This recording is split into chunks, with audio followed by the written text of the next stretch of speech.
여러분 반갑습니다. 짱구 박사입니다.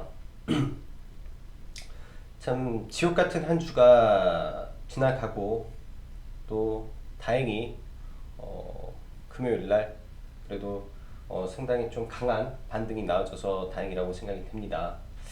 지난주 금요일 시장이 엄청난 충격을 받고 또 바닥권에서 상당 부분 반등을 해 주었었죠.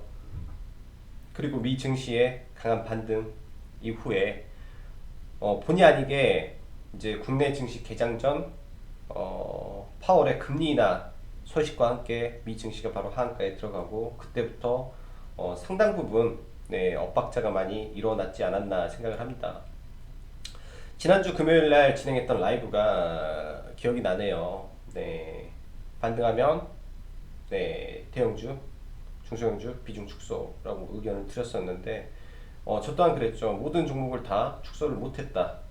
정말로 그때 이 대응 자체가 굉장히 좀 쉽지가 않은 구간이었고 저와 비슷하게 많이 이제 시장에 당하셨던 분도 상당 부분 많으셨을 거라고 생각을 합니다. 그 과정 속에서 이제 신용 미수를 썼다면 엄청난 데미지를 입을 수밖에 없었던 한 주간이었고요. 주식을 하면서 이 정도로 단기간에 이거는 단기간이죠. 이 정도로 단기간에 엄청난 폭포수를 맞아 본 거는 거의 역대급이었다라고 생각을 합니다.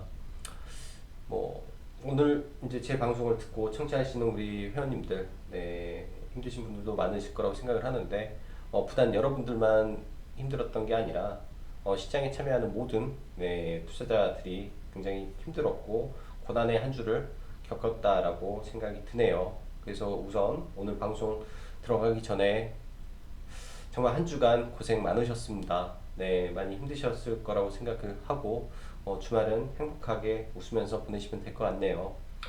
어젯밤에 방송을 제가 영상을 이제 최근에 급한 볼 일들이 많아 제 시간에 영상을 못 찍었는데 어제 영상을 찍고 또 방송을 올렸는데 그게 깨져버렸어요. 영상 자체가. 그래서 어제 되게 중요한 내용도 많이 했는데 이제 카페에 토마스 홉스를 올려놓은 걸로 저는 대체를 했다라고 생각을 합니다. 그리고 여러분들한테 말씀드렸던 목요일 영상에서의 그 금요일 미국의 선물옵션 만기가 시장에 이제 변곡점이 될 거다라는 말씀을 드렸고 목요일 날부터 그렇죠. 목요일 종가부터 해가지고 공격적으로 종목들의 매수를 강하게 들어갔고 오늘은 하루 종일 매수만 외쳤던 것 같고 매수만 했던 것 같습니다.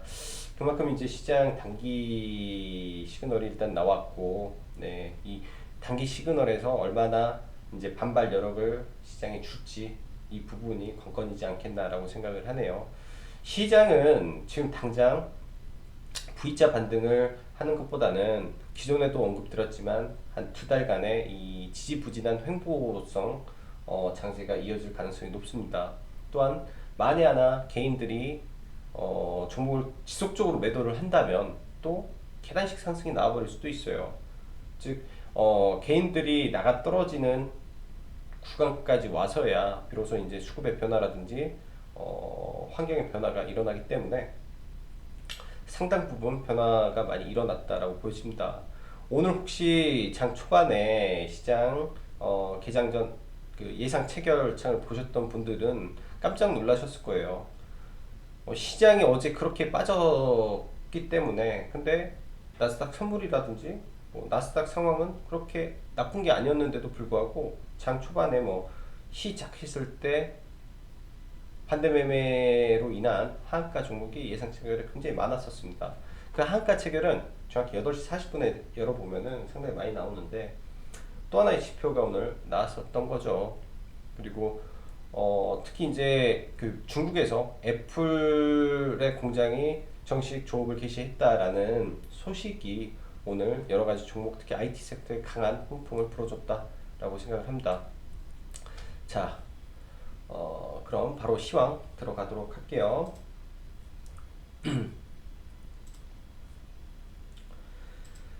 자, 어제 나스닥 증시는 선물 만기가 있었습니다. 선물 만기가 있었고요. 이제 제가 수요일날 언급드렸죠. 수요일날 이번 목요일날 화요일날 말씀드렸을 겁니다. 목요일날 선물 만기가 미증시에 목요일 밤에 진행이 된다라고 말씀드렸고 헤지펀드의 수조원의 이 쇼패팅이 있었어요. 수조라고 드렸죠.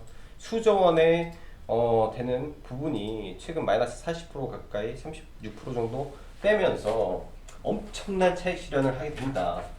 그리고 목요일날 저희 나라 시장의 푸드에서 5000%가 발생했어요. 5000%가 터졌어요. 5000% 50배죠. 50배면 얼마입니까? 이게 뭐 100만원 넣었으면 50배면 0 이거네요. 100, 1000, 5억 됐네요. 5억. 엄청난 이 파생에서 엄청나게 터졌기 때문에 이미 제가 봤을 때는 외국인들 입장에서는 상당 부분 돈을 많이 챙겼습니다. 그리고 위험 자산 자체가 굉장히 싸졌고 글로벌적으로 굉장한 우려가 있게 만든 다음에 바닥권에서 선물을 대량으로 걷어가게 됩니다. 그 부분이 이제 시장에서 이제 보여지는 거죠. 그 부분이 잠시만요. 오늘 제가 이제 이걸 여기다 내놨네요. 제가 카페에다가는 오늘 언급을 했었는데 외국인들이 최근 하락할 때 갑자기 1조 가량을 선물해서 매수를 하는 날이 있었습니다. 말 그대로 지근지근 시장을 밟아놓고 바닥권에서 싸게 선물을 걷어가는 거죠. 그리고 어제도 똑같은 현상이 일어났습니다. 바닥까지 지근지근 밟은 다음에 일어나지도 못할 정도로 시장을 눌러놓고요. 선물을 다 걷어갔어요.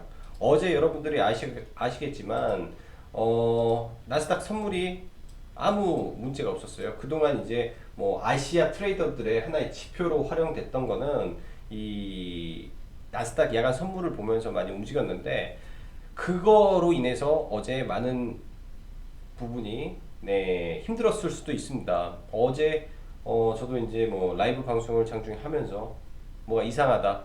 선물하고 환율 뭔가 많이 상당히 이상하다. 환율은 급등하는데 나스닥 선물은 정상이고 국내 증시는 급락을 하고 있다. 뭐가 잘못됐다. 정확히 3시 10분까지는 매수매도 아무것도 하지 말자 였습니다. 말 그대로 종가까지 짓눌러 버리는 그런 부분이 있었기 때문에 상당히 좀 쉽지 않았을 거라고 생각을 해요. 어제 같은 경우는. 근데 어제 그렇게 되는 게 어떤 거냐, 폭락의 원인으로 보면 당연히 이제 원달러 환율이 급등으로 인한 신용 반대 매매가 엄청나게 터져 나왔을 것 같고요. 거기에 추가적으로 증권사 및 이런 우리나라 펀드권에서 로스컷이 대량으로 터졌다라고 저는 들었습니다. 완전히 고인 물량이죠. 시장에 고인 물량들이 다 튀어나와 버렸어요. 어제까지만 해도 신용 한 8조대였는데 다음 주에 보면은 7조대 분명히 떨어져 있습니다. 신용이 그 정도로 날라갔고 상당히 많은 개인 투자자들의 시체가 바닥에 깔려버렸다라고 생각을 해요. 유로스탁 아시죠? 네, 유로스탁. 그리고 이번에 원유가 대폭락을 하면서 원유 ELS 등에 투자를 했던 우리 국내 증권사라든지 금융기관 쪽에서 락인이 100% 걸린 걸로 알고 있습니다. 말 그대로 지금 돈을 메꾸지 않으면 다 반대 매매를 맞아버리기 때문에 그로 인한 급격한 대량 외화 유출 부분에서 최근 원달러 환율이 급등하다 보니까 외국인의 자금 이탈 등이 겹치다 보니까 이 은행의 이 스프레드가 급등을 하게 된 거예요. 그래서 환율이 급등을 했었죠. 이게 어떻게 보면은 국내 투자자로 하여금 더 많은 불안을 줘서 목요일날 급락이 나왔습니다. 환율은 사실 여전히 불안해요. 이 환율이 통화 수합수를 체결을 했음에도 불구하고 여전히 좀 불안한 거는 있습니다. 여전히 불안한 건 있는데 단기적으로 지금 통화 수합수를 통해서 1250원 아래로 내려왔다라는 점, 1250원 아래로 내려왔다라는 점에서 공격적으로 주식을 오늘 매수를 하고 넘어가야 되는 부분이었고요. 그리고 추가적으로 빅스 지수 네, 픽스 지수가 이렇게 올랐죠. 이거 반토막 나는 거 한번 보십시오. 반토막 날 수도 있습니다. 반토막 나고 여기에서 얘가 쌍봉을 만들 때, 네, 이 쌍봉의 끝자락이 우리가 이제 진정으로 바닥권에서 추매를 해야 될 구간이지 않겠나라고 생각을 합니다. 이번에 반토막 만들고 다시 올렸다가 또 꺾을 거로 보여지고요. 그렇게 되면 상당 부분 네, 개선이 많이 될 겁니다. 이번 바닥에서 아무리 손실이 났어도 충분히 복구하고도 남을 정도의 뭔가가 나올 수도 있다라고 보여집니다. 자, 그동안 2차 전지, 특히 이번에 하락 때 2차 전지가 엄청나게 두드러 맞았어요. 그리고 애플 관련주도 엄청나게 두드러 맞았죠. 그 세계 이제 두 축이 있는데 그게 다 두드러 맞았는데 그게 나중에 정상화가 된다면 최소 7, 80%는 복구가 됩니다. 그런 부분에서 이 점을 계속 눈여겨봐야 되고요. 그렇다면 시장이 반등할 때 뭘 봐야 되냐? 뭐 여기에다가는 하나 더 넣죠. 뭐 당연히 애플, 테슬라가 있을 거죠. 그럼 삼성도 있을 거예요. 삼성은 비메모리 네가 되고 그다음 뭡니까? 폴더블 폰이 됩니다. 이 신사업에서 나오는 이러한 섹터들을 지속적으로 관찰을 하고 공격적으로 네, 올라갈 때는 매매를 했어야 됩니다. 그리고 오늘 뭐 특이 종목은 한진칼이 되겠죠. 네, 이런 부분 네, 있을 것 같네요. 자, 그럼 수급 보면서 네, 바로 이어져 가도록 하겠습니다. 참 어제 제일 중요한 날 영상을 못 올려드려서 되게 좀 죄송하고 그래요. 저녁에 이제 좀 늦게 들어왔다가 영상 찍고 어제도 한 10시 반 정도까지 해서 다 만들어 놨는데 그게 깨져버리니까 안 그래도 술도 어제 좀 많이 마셨는데 몸이 몸이 힘들어서 어제는 다시 못 찍겠더라고요. 그래서 이제 그냥 잠들었던 것 같습니다. 그냥 자, 수급 보도록 하죠. 오늘 수급의 특징은 없습니다. 오늘 수급의 특징은 없어요. 그리고 외국인의 선물 대량 매도가 좀 있었는데 이런 부분은 메이저에서 잡아가는 점이 저는 의미는 있다라고 생각을 합니다. 오늘 투신해서 2조 4천억 긁어갔어요. 즉 바닥권이다 생각하고 투신해서 완전히 공격적으로 들어온 부분이 있다라고 생각을 하고요. 당기성 매물 펀드 자금 쪽에서 가져간 거 저는 땡크라고 봅니다. 그리고 연기금의 지속적인 들어옴 괜찮다라고 보고요. 자, 오늘은 핵심은 코스닥이 있었어요. 코스닥의 수급에 가두리가 쳐진 상태에서 이 지속적으로 누르면서 물량 가져가고 누르면서 물량 가져가면서 급등시키는 거. 이 패턴을 이해를 했다면 오늘 계속 그 안에서 물량을 잡아갔어야 됩니다. 보통 약세장은 전강 후 약이 많아요. 시초가에 올렸다가 다시 죽이는 성격이 큰데 오늘 같은 경우는 어제 대량으로 빠졌고 이 빠진 하락의 중심봉을 넘어섰지 않습니까? 하락의 중심봉을 넘어섰기 때문에 달라들어야 된다라고 생각을 합니다. 9%가 올랐지만 이 장대 음봉의 중심선을 회복하는 캔들이 나왔다. 이거는 이 다음에 나올 상승 장악형을 암시하는 구간이기 때문에 종목을 가지고 무조건 넘어가야 되는 구간이었다라고 생각을 해요. 자, 그렇다면 여기서 이런 캔들이 나오고 급등을 하느냐? 일단 5일선 위로 올라타고 10일선까지 가서 화요일날 정도 맞고 떨어지죠. 떨어질 때 이제 잘 봐야죠. 여기서 레버리지는 일정 부분 청산하고 이 아래는 계속 모아 가십시오. 레버리지를 이제부터 인버스보다는 레버리지를 계속 모아가고 예전에 말씀드렸던 뭐 이런 S&P 이런 것도 이제 본격적으로 반등을 하면 단 한 번에 14,000원 구간까지 가요. 이런 구간에 물렸다 하더라도 단 한 번에 갈 수 있습니다. 이런 구간까지. 그렇기 때문에 희망을 잃지 마시고요. 금방 갑니다. 생각보다 금방 가요. 본격적으로 반등이 나오면 이런 애들이 여기서 올라가면 반토막 반까지 금방 가기 때문에 물려 있더라도 겁내지 마시고요.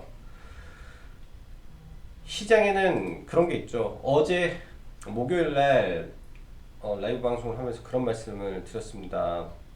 코스톨라니가 있죠. 앙드레 코스톨라니 그런 말을 합니다. 하락할 때 주식이 없다면, 네, 상승할 때도 주식이 없다. 맞는 말이에요. 완전히 잘하고 공격적이고 과감한 트레이더라면 오늘 무지하게 사죠. 근데 예를 들어서 10%, 15% 올라가 있는 종목을 따라잡는 게 어떻게 보면은 거기서 떨어지면 어쩌지 이 학습 효과 때문에 잘 안 사져요. 근데 오늘 같은 날은 일단은 사고 넘어가는 게 굉장히 중요했다라고 다시 한번 말씀드립니다. 자, 종목 볼게요. 종목 지수는 월화, 뭐 빠르면 월화 해서 굉장히 좀 강한 반등이 이어질 걸로 일단 생각을 합니다. 그 구간에 종목 대응 잘 하셔야 되고요. 그리고 이게 쭉쭉 가는 게 아니라 또 밀렸다가 다시 가니까, 네, 밀렸다가 다시 가니까 잘 봐야 된다라고 생각이 됩니다. 종목 보고 가죠. 자, 삼성전자부터 뭐 한층칼도 넣어볼까요 오늘? 오늘 매매 많이 했습니다. 이제 삼성전자, 당연히 삼성전자는 홀딩이고 당연히 들고 가야 돼요. 55,000원까지 삼성전자는 올라갈 걸로 저는 생각을 합니다. 왜 하락장에 삼성전자를 담았어야 되는지 그거를 여러분들은 지금 아셔야 될 부분인데, 삼성전자가 살아줌으로써 자산 보존이 됩니다. 얘가 살았기 때문에 돈을 못 벌더라도 자산이 지켜졌죠. 첫째, 이 자산으로 중소형주를 담기 위해서 삼성전자를 가지고 있어야 돼요. 만에 하나 부러지더라도 절대 손절할 수 없는 종목이잖아요. 만약에 잘못되더라도 끌고 가야 되는 종목이기 때문에 이걸 잡아야 되고, 사실 이제 삼성 SDI가, 저도 이제 이걸 줄이지는 못했는데 삼성 SDI 같은 경우가 반등을 하면 26만원까지도 가요. 제가 봤을 때 여기서 단기적으로 26만원까지. 그럼 28만원에 물렸다 그러면 여기서 비중 줄여야 됩니다.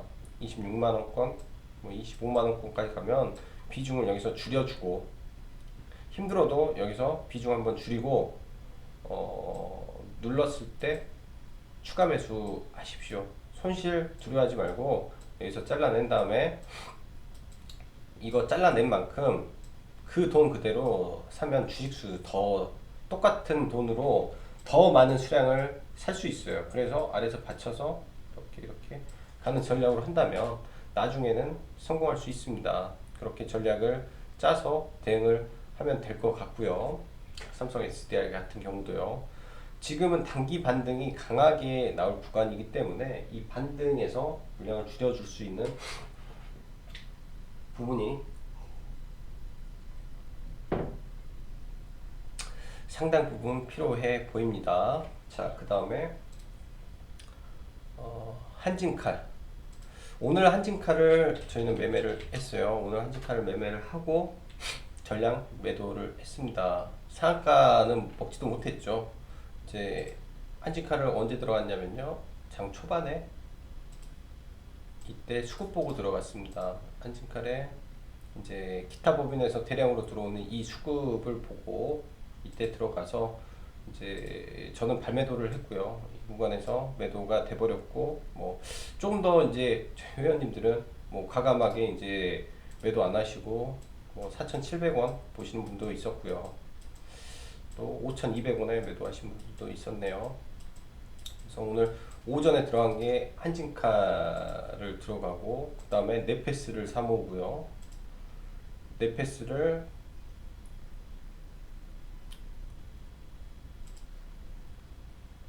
여기에서 이렇게 사모으고요. 그 다음에 SFA 반도체를 또 사서 모으고 종가에 추가 매수를 더 합니다. 그 다음에 기회가 되면 모든 종목을 다 건드렸으니까요. 테스나를 또 사 모았는데 테스나를 또 5만원 밑에서 또 사 모읍니다. 지금 비메모리 섹터, 그 다음에 기존에 가지고 있는 2차 전지 섹터가 있었기 때문에 2차 전지를 안 들어갔고요. 오늘 시장에서 좀 가장 핫했던 게 이 휴대폰 부품주였어요. 휴대폰 부품주여서 그 LG노텍이 참 대형주가 상한가를 들어가게 됩니다. LG노텍 20% 가고 아이폰 관련주들 미치게 올라가는데 그 부분을 따라간 게 ITM 반도체를 오늘 공략을 좀 했고요. ITM 반도체는 원래 주도주입니다. 거기에 이번에 다른 종목들 대비해서 저는 주도주가 못 올라간 게 도저히 말이 안 된다 라고 보여줘서 이 구간에서부터 공략을 하죠. ITM 반도체는 여기서 공략을 했네요. 이 자리가 저희가 매수 단가가 여기에요. 여기에서 오후에 이제 본격적으로 여기서 들어갔어요. 여기서 들어가서 이렇게 해서 얘는 한 물량을 50% 줄이고요. 키움으로는 몇 개가 없어서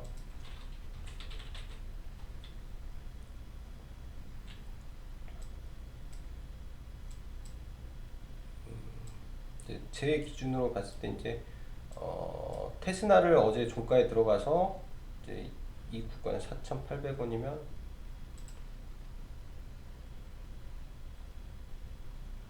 4,800원대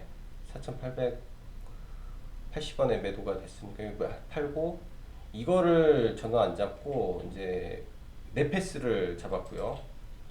네페스를 좀 많이 모았고요. 그 다음에 ITM 반도체를 많이 샀어요. ITM 반도체를 많이 사서 50% 매도를 치고 그다음에 한진카를 매매를 하고 그다음에 SFA 반도체를 이제 같이 매매를 들어가서 종가로 공략을 하게 됩니다. 오늘은 너무 많은 종목을 해서 이거 말고 수도 없이 많죠 종목들이. 제가 하고 싶은 말은 오늘 같은 날 종목을 사셨어야 됐다라고 보여집니다. 힘든데 또 올라갈 때는 또 이게 잘 안 사지니까요. 그래서 오늘 같은 날 종목을 샀어야 되고 이 산 종목이 월요일, 화요일까지의 반등력이 강하지 않겠냐라고 생각이 됩니다. 그래서 지금 이제 이 주도주 안에 있는 종목들 위주로 계속 한번 봐보시고요. 그리고 PNT, 에코프로, BM도 충분히 상승 여력이 더 남았고 이 다음에 눌린다면 이 업종 안에서 보십시오. 이 업종 안에서 제가 이제 거의 날마다 매매하는 거를 다 보여드리는데 다 매매를 하고 있어요. 매매를. 그리고 지난번에 용진약품 매매한 거, 그다음에 식품제약도 저희가 물렸었어요. 이거 식품제약 들어갔다가 수익 구간에서 팔고 못 파신 분들이 물렸었는데 이제 이 재료를 가지고 있는 종목들이기 때문에 그리고 어제 일양약품 들어갔던 거 지금 재료를 가지고 있는 종목들 위주의 매매가 괜찮을 거예요. 그리고 이쪽 테마 안에서는 앞으로는 제가 봤을 때 이 관련된 테마를 보실 때는 이 테마주 보실 때는 이제는 백신 위주로 저는 좀 봐야 되지 않겠나라고 보여집니다. 지금 예를 들어서 날씨가 따뜻해져서 이게 온도와 상관관계가 있다고 쳤을 때 날씨가 따뜻해져서 갑작스럽게 사멸이 돼버린다면요. 마스크 관련주는요. 그 다음에 택배 관련주는요. 그 다음에 이 재택근무 관련주는요. 그 다음에 교육주는요. 그때는 진짜 급락입니다. 근데 백신 같은 경우는 개발되려면 굉장히 오래 걸려요. 그리고 전 세계 모든 이런 제약회사들이 사활을 걸고 지금 뛰어들고 있기 때문에 이 이슈의 빈도수가 굉장히 높을 수 있습니다. 그런 부분을까지 생각을 해본다면 앞으로 나올 수 있는 재료적인 부분이 좀 더 높다라고 생각을 하고요. 이번에 이제 보시면 될 것 같고 마지막으로 하나 더 언급을 한다면 이번 반등 시 또 한 번 더 현금화를 꼭 하셔서 가급적이면 50% 이상 만들어 놓으시면 더 좋은 기회가 올 수 있습니다. 50% 이상 뭐 가급적이면 뭐 100%면 더 좋겠죠. 그 말은 뭐냐? V자가 아니라 여전히 W자, L자를 그리면서 갈 가능성이 굉장히 높다라고 생각이 되기 때문에 그런 부분을 신경 써서 한번 보시기 바라겠습니다. 자, 한 주간 너무 고생 많으셨습니다. 정말로 쉽지 않은 주간이었다라고 보여지는데 일단 이탈리아에서 분명히 이제 이미 시작된 게 2주가 지났어요. 2주가 지나고 다음 주면 이제 3주차 또 4주차가 되는데 우리나라의 커브 그다음에 중국의 이 상승에 대한 커브 부분이 어느 정도 변화가 올 겁니다. 이제 남은 거는 미국이죠. 미국이 어느 정도의 이 경제적 충격이 오느냐에 따라서 이 앞으로의 하락의 충격이 조금 더 갈지 아니면 멈출지가 달려 있을 거라고 봅니다. 그렇기 때문에 최소한 2달간은 절대 안심하지 말고 그리고 종목들 물려 있지만은 지난번에도 말씀드렸어요. 괴로워요. 힘들 거예요. 하지만 뭐 3개월에서 반년 기다려가지고 차라리 그거 팔면 지금보다는 뭐 5에서 70%더 올라갈 수 있어요. 본전은 못 얻더라도 지금 팔면 다 잃지만은 그때 기다렸다 팔면은 네 훨씬 많은 거를 얻을 수 있습니다. 지금 당장 이걸 팔면 사람이 어떤 현상이 일어나면 흔들려요. 뇌동매매가 됩니다. 벌고 싶으니까 다시 들어가고 또 까지고 다시 들어가고 또 까지고 절대의 이런 매매가 돼서는 안 된다라고 생각을 해요. 주식 투자를 오래 하시고 경험이 많은 분들도 이 멘탈이 깨져버리는 순간 몰빵을 하게 되고요. 신용을 쓰게 되고요. 미수를 칩니다. 근데 그거를 최대한 이런 이 하락장 그리고 이 변동성이 심할 때는 주의를 하시는 게 좋을 것 같네요. 자, 그리고 이제 카페에 문의가 조금 있어서 이 수강 이제 라이브 방송에 대한 부분을 다시 한 번만 언급을 드릴게요. 이제 뭐 하락하고 있을 때 이제 추가적으로 문의가 와서 그때는 안 받았습니다. 왜냐면 뭔가 이제 이 생각보다 제가 생각했던 것보다 하락의 깊이가 너무 깊었고 당장 이제 종목을 담는다라는 것도 부담이 상당히 많이 됐고요. 근데 이제 한 세네 분 이렇게 계속 연락이 오셔가지고 일단 다시 열 계획이고 4월달부터는 원래 정상대로 가격은 인상을 하겠습니다. 그래서 3월 말까지 해서 기존 가격대로 진행을 할 테니까 카페 오셔서 필요하신 분은 그때 신청을 해서 한 번에 진행을 할게요. 어차피 제가 이게 비밀번호를 설정을 하고 문자가 발송되고 하는 부분이 있어서 이제 개별적으로 이렇게는 받지는 잘 않고 있습니다. 그러니까 이제 주말 이용해서 이런 부분은 필요하신 분은 신경을 써서 한번 보시기 바랍니다. 주식 이제 바닥치고 올라가는 길만 남았네요. 자, 한 주간도 수고 많으셨고, 네, 여기까지 짱 박사였습니다. 감사합니다.